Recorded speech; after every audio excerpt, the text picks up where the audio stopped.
Milan u šoku. Tvrdi da se Đoganijeva folira. Zbog ovog detalja Milošević je siguran da nije pala u nesvijest. Luna Đogani je posle jedne od žurki pala u nesvijest i hitno je prebačena u urgentni centar.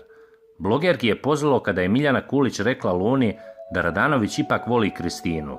Nakon toga ona je povraćala, pa se i onesvijestila, a onda ju je obezbeđenje izvelo iz realitija. Njoj je odmah ukazana lekarska pomoć, a Milan Milošević je ipak video nešto zbog čega je ostao u čudu. Nije se onesvijestila, ja nisam glup. Ona je sedela na fotelji i kada je obezbeđenje iznosilo napolje, ona je podigla maramicu da se obriše i vratila. Ja sam svojim očima video, a to je isto i prošli put uradila, rekao je Milan. Pritom, ona je Anđela i Teodoru smatrala da pričaju na glas i nešto na španskom, samo da bi oni mogli. Još ona gura ruke u gaće, svi su to vidjeli. Bio je zgrožen Milan.